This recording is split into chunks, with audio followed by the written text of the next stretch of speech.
जय गुरु जी। संगत जी गुरु जी की कृपा, गुरु जी के आशीर्वाद से आज का जो सत्संग मैं आप सभी के साथ शेयर करने जा रही हूँ वो कोमल आंटी का सत्संग है। ये बहुत प्यारा सत्संग है, ब्लेसिंगफुल सत्संग है। तो मेरी विनती है सभी गुरु परिवार से कि आप सत्संग को अंत तक सुने, ध्यान से सुने, पूरा सुने। संगत जी, जब हम गुरुजी महाराज से जुड़ते हैं तो हमारे अनेकों दुख दर्द कष्ट दूर होते हैं। तो प्लीज़ रिक्वेस्ट है, सत्संग को बड़ी श्रद्धा भाव से सुनिएगा। और अगर चैनल पे अगर आप नए हैं तो चैनल को सब्सक्राइब ज़रूर कीजिएगा, बेल आइकन दबाना बिल्कुल नहीं भूलिएगा। जब भी कोई लेटेस्ट सत्संग आएगा उसका नोटिफिकेशन आपके पास आएगा। आप अगर अपने सत्संग अनुभव शेयर करना चाहते हैं तो हिंदी में साफ राइटिंग में आप अपना सत्संग लिखकर हमारी जीमेल आईडी पर सेंड कर सकते हैं, ताकि आपके द्वारा सुनाए गए सत्संग से जो भी गुरुजी महाराज की नई जुड़ने वाली संगत होगी उन्हें गुरुजी के कल्याण, महिमा, अनुभव के बारे में ज़्यादा से ज़्यादा पता चलेगा। तो चलिए संगत जी, चलते हैं गुरुजी महाराज के सत्संग की ओर। सत्संग शुरू करने से पहले करते हैं गुरु जी का मंत्र जाप। ओम नमः शिवाय, शिव जी सदा सहाय। ओम नमः शिवाय, गुरु जी सदा सहाय। जय गुरु जी। संगत जी, मेरा नाम कोमल है और ये मेरा शुक्राना सत्संग है। मैं गुरु जी महाराज से अभी अभी जुड़ी हूँ, 4 महीने ही हुए हैं। और 4 महीने में गुरु जी ने मेरे जीवन में बहुत सारे मेडिकल किए हैं, बहुत सारे चमत्कार किए हैं। मैं अपनी लाइफ में बहुत सारी चीज़ों से परेशान चल रही थी, घर से भी, बाहर से भी, रिश्तेदारों से भी, सब ने मुझे परेशान कर रखा था। मेरे हस्बैंड के बीच बिल्कुल नहीं बनती थी, बच्चे मेरी बात नहीं सुनते थे, रिश्ते मेरे सारे बिगड़े हुए थे, मायके की तरफ से कोई मेरे घर आता नहीं था, जाता नहीं था। और इन सभी चीज़ों का जो दोष है वो मेरे पति ने मेरे सर पे मढ़ रखा था। संगत जी, मेरे हस्बैंड के कारण ही मैं आज सबकी बुरी हूँ। वो खुद तो सबकी नज़रों में भले बने रहे अपने परिवार के, लेकिन मेरे को अपने परिवार की नज़रों में भी बुरा बनवाया और अपनी फैमिली से मेरे बारे में न जाने क्या क्या बातें कही, क्या क्या चीज़ें बोली, और इधर मेरे परिवार से भी मुझे बुरा बनवाया। तो मैं हर चीज़ से परेशान थी। बच्चे मेरे हस्बैंड के कहे में चलते थे, क्योंकि संगत जी, बच्चों को मैं कितना भी समझा लूँ लेकिन उन्हें भी मेरी बात ना तो सुननी होती थी ना माननी होती थी। मैं परेशान थी, बहुत ज़्यादा परेशान थी। 1 रुपए का सहारा संगत जी किसी भी प्रकार का उन्हें मुझे लगाना नहीं होता था। आप यकीन नहीं मानोगे कि मैं कितना भी कर लूँ, संगत जी कितना भी घर में कर लूँ, लेकिन मेरे हस्बैंड यही कहते थे, पूरे दिन घर में मोटी भैंस की तरह पड़ी रहती है और रोटियां तोड़ती रहती है मेरी। संगत जी, इस तरीके से वो आया दिन ना हर चीज़ के सामने बोलने लग गए थे। और संगत जी, कोई भी न्यूज़ देखते थे ना तो वो यही कहते थे कि तेरा भी हाल ऐसा ही होगा। मैं बहुत परेशान थी, बहुत टेंशन में, डिप्रेशन में। क्या करूं संगत जी, ये समझ लो, पड़ोस में बात करने से भी थोड़ी सी घबराहट होती थी, कब ये आदमी क्या बोल दे। तब संगत जी मैं गुरुजी से जुड़ी। मेरी आधे से ज़्यादा समस्या तो इस 4 महीने में गुरुजी ने हल की है। मेरे हस्बैंड के हालात ऐसे ही हैं, और ये मैं पिछले संगत जी, आप यकीन नहीं मानोगे, पिछले 6 साल से सहती आ रही हूँ ये सब चीज़ें। उससे पहले मेरे हस्बैंड ठीक थे, उससे हस्बैंड पहले मेरे हस्बैंड इसलिए ठीक थे कि संगत जी, मेरी माँ का एक घर था। मेरे पिताजी के पास 3 घर थे। एक मेरी बड़ी बहन को दे गए थे, एक मेरे भाई को दिया, एक मुझे दिया। तो मेरा जो घर था वो संगत जी मेरे हस्बैंड ने बिकवा दिया। उस टाइम मेरे हस्बैंड का रवैया ठीक था, मुझे विश्वास था, लेकिन जैसे ही मेरा घर बिका वैसे ही संगत जी मेरे हस्बैंड का रवैया, उनका बर्ताव चेंज हो गया। फिर तो संगत जी उन्होंने ना जाने मुझे क्या क्या कहना, क्या क्या बोलना शुरू किया, क्योंकि सारा पैसा ख़त्म हो गया था। बार बार मुझे कहते थे कि अपनी माँ से कह कि जो तेरे भाई के नाम मकान है वो मेरे नाम मकान करे। अब संगत जी, मैंने मना कर दिया तो संगत जी उन्होंने फिर से मुझे दबाव डाला। मैं नहीं कह सकती थी, क्योंकि मुझे पता है मेरा मकान बिक गया, मेरे भाई के मकान को भी खा जाएंगे। संगत जी, मैंने अपनी माँ से बात करनी छोड़ दी। मेरी माँ को लगा कि ये बात नहीं करती है, ये हमसे रखना नहीं चाहती है, भाई को भी यही लगा।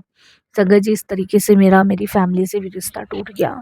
अपने घर में संगत जी मुझे इतना बुरा बना रखा था कि मैं रोटी नहीं देती हूँ, बच्चों को मारती हूँ, ना जाने किस से फ़ोनों पे बातें करती रहती हूँ, किससे इसका क्या चक्कर चल रहा है, ये सब मेरे हस्बैंड ने अपने घर में बता रखा था। तो कोई भी रिश्तेदारी में मुझसे बात नहीं करता था, कलेश घर में दिन रात की होती थी।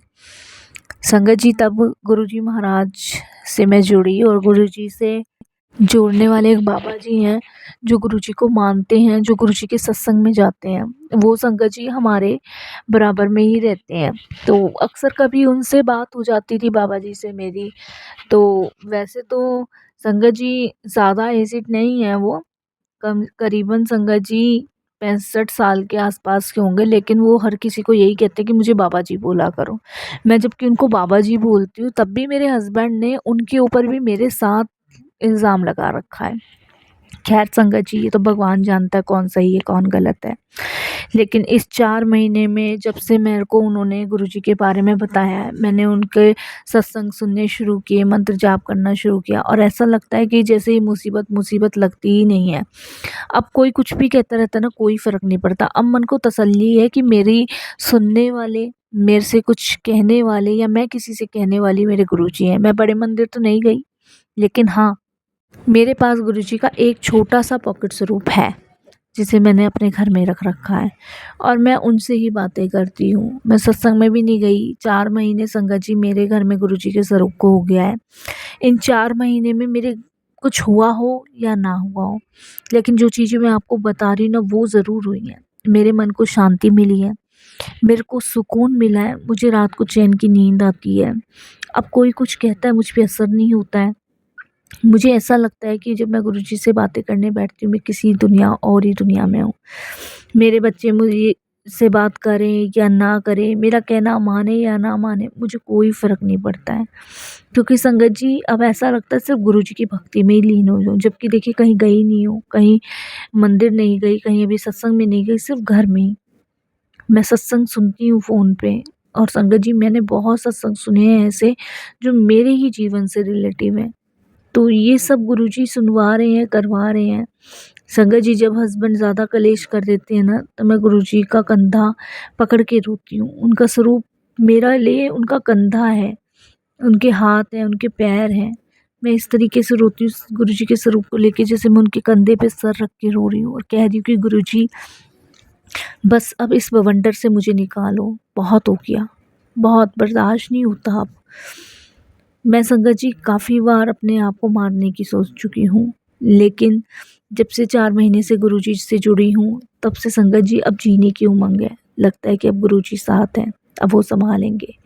अब वो हिम्मत दे रहे हैं, अब हौसला दे रहे हैं। अब मुझे जीना है तो सिर्फ़ अपने गुरुजी के लिए जीना है।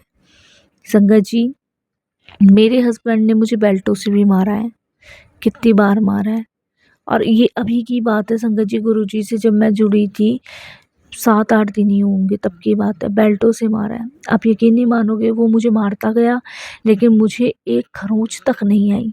मुझे लगा ही नहीं कि मुझे बेल्टों से मारा जा रहा है। पहले मेरा पति मुझे बेल्टों से मारता था, मैं महीनों तक नहीं उठती थी। लेकिन संगत जी, इस बार नहीं।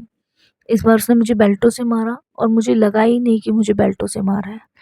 मुझे बिल्कुल महसूस गुरुजी ने नहीं होने दिया। ऐसा लगा जैसे गुरुजी उन बेल्टों को अपने उस शरीर पे लगवा रहे हैं।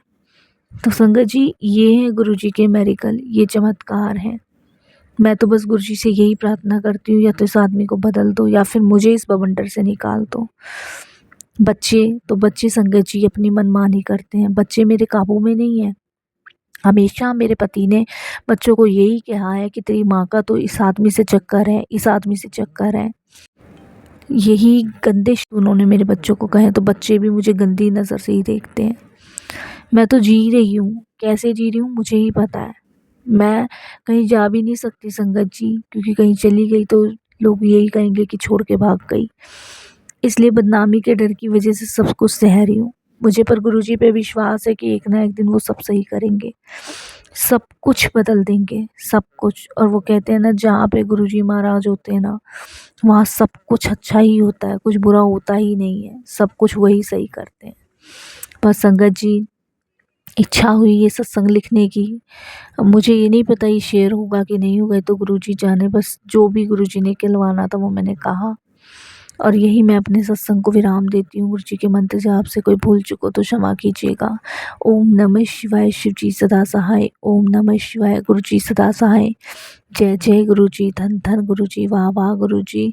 हर पल साथ रहना मेरे प्यारे गुरुजी।